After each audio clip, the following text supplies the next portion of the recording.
Good afternoon, allies. So I've been kind of extremely busy with work, fighting off a cold, and then couple that with kind of like an abbreviated, we mostly spent all the time we were going to do Big Bear, but I forgot to do something, and I forgot to talk about this. This is my, I'm calling like a DIY survival kit. Last year I did a review of the SOL mini survival kit, and many of you had all kinds of complaints about it, much like I did. There was plenty of things that I didn't like about the kit, and I wanted to do something that would speak more to me and what I thought the needs were, the proper needs for a survival kit. And that's what this is. So before we tear into this thing and I show you what I put in, I want to give you the philosophy of one of these mini survival kits.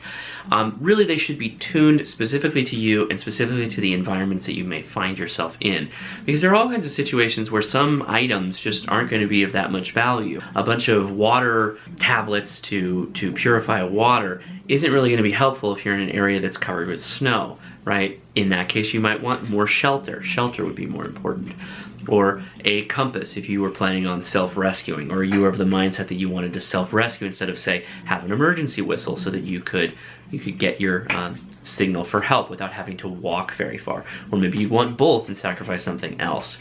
The concept is that you need to understand your mentality of survival, what you're capable of doing, what your skill set is, and then use that to either stay in place and survive, or do your own rescue, or somewhere in between, like a hybrid. So here's my current DIY kit.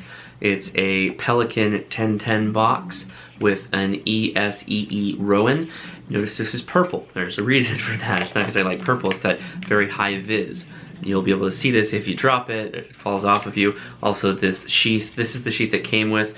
This is pretty bulky. You could go with like a Kydex sheath, but advantage, it's white, it's visible, it's very easy to see.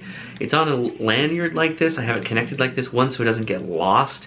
If you ever needed this, you could separate it and use the belt clip, but the main reason for this is so that I can separate the knife from the kit and I can take it with me when I go on business travel. The reason for that is because I travel on planes, and you know how they don't like you having knives on planes. Pelican 1010 is not a small box. It's much larger than an Altoids box, which a lot of people build survival kits out of. And if that's what you want to do, that's fine. That's up to you. There's limitations inherent with that, like space and like the lack of waterproofing. This is watertight, and I can put larger, almost full-size items in here, which I feel is its biggest advantage. Right on top is a compass. This compass is the Brunton True Arc 3. I've talked about this in the past, and the reason why I like this is it's a larger compass. It has a base plate with an arrow, and that allows you to shoot an azimuth. And that allows you to point in the direction you want to head, be able to shoot an azimuth, and then be able to walk in that direction if you're planning on finding your own way out of the situation that you're in. Plus, it just has inherently good value for being a device for finding where you're at. Two, these Msr Aqua Tabs. I added these to my SOL kit, and I've also added more to this little DIY kit that I'm working on. Reason? It's water. Water is very important. Even if you're melting snow, you may want to throw one of these in just to make sure you're good. Item 3, and something that not a lot of smaller Altoids kits are going to be able to do, is a survival blanket. Like these little Mylar survival blankets. Why is this helpful? Well, to keep you warm if you needed to wrap yourself up in it, but it also could be used as a base for a shelter. And depending on what environment you found yourself in, this could be very, very helpful, very useful. I guess it could double as a water carrier if you're in some other places, but you know, that's neither here nor there. The other item I have in here, number 4, is an Acme tornado whistle. I'm not gonna blow too loud because the kids are asleep. Pretty loud. You got to give it a little oomph to get it going. But once you break that sound barrier and open it up, it's quite loud. Very, very good. I have 2 forms of fire starting in this kit. This is a ferrocerium rod, pretty nice sized one. You're not going to get a rod like that in your small little Altoids tin, or maybe you will, but you're going to sacrifice space to do that. Also is a micro star flash signaling mirror. This is a bit, so this is a bit more on like the tactical side of survival are these mirrors, because do you really think that you're going to be signaling a helicopter or a plane for your survival? Maybe you're going to be that far out and a whistle's not good enough to just talk to get to other people on the trail. Maybe you're out so remote that this is what you have to depend on. Okay, all right, you can make that argument. I think it's a little ambitious, but you know, it's pretty small, it's pretty light, so you can do that.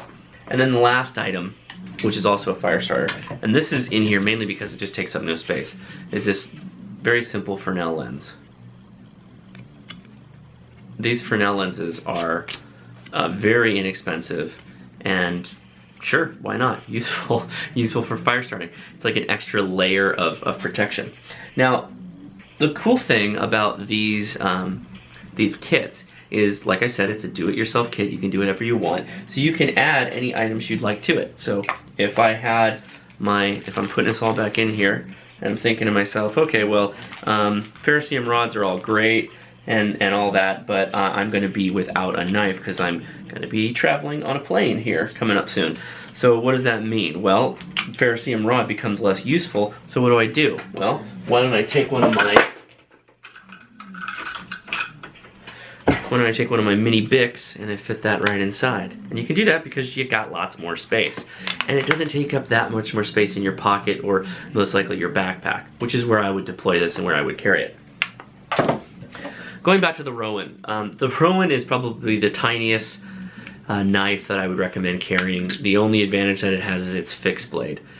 That's it. Oh, this is the Rowan Azula. Sorry, Rowan Azula. It's purple, yeah, I know. Oh, it's purple knife. I don't care. You know, I don't care. I like that it's very high vis, which is exactly what I want in a knife that you could potentially be outdoors with. I don't want to lose this. This is super important. In fact, it might be a really good idea to include a bit of paracord in your kit so that you can fashion a lanyard and carry it around your neck. And that's something you can do with this sheath. So that's just my example of a miniature survival kit, using what I think would be useful in a survival situation. Your mileage will of course vary depending on your geographic location, depending on the areas you travel to, and depending on how remote those areas are. For some of you, it might be better to simply just have a two-way, 2 meter, 70 centimeter radio in your kit. You can get one of those in here pretty easy, and maybe a fire starter and something else. That might be a good option for you with a little reduced antenna. They make things like that. So it's up to you, and that's the cool thing about these kits is it's completely customizable, and I recommend you go out and think like I'm doing, like I think, that, well, if you were in a situation, what would you need? Maybe you just need a pair of pliers for working on your car to get back on the road. Maybe that becomes a car kit. Maybe that becomes a layered, tiered system of the bare minimum you have, like a smart tool or a multi-tool, and it works all the way up to a bug-out bag, to a car bug-out bag, to a whole series of things. So the idea here, as you watch this, is think about your everyday life and where you find yourselves, where you might end up, and think how you could be at a disadvantage if something were to happen. And then you say to yourself, well, if I do just a couple of things, if I carry a bit more items, would I be more prepared for what may happen? Often the answer is yes, and the idea of this video is to get you thinking that way. So, question of the day, tell me if you have a small survival kit like this, and what do you have in it? And does that reflect the area you live in and the areas you travel? Tell me a little bit about it. What's the idea? What's your theory behind it? What's your philosophy behind carrying a survival kit? And if you have something a little bit bigger than that, that's okay. A little bit smaller, that's fine too. Or maybe it's just a couple of EDC items you never leave home without. Tell me about it in the comments below. I think it'll help out the people that watch the video. And as always, if you enjoyed this, give me a thumbs up. If you have not already, please subscribe. And I will talk to you tomorrow.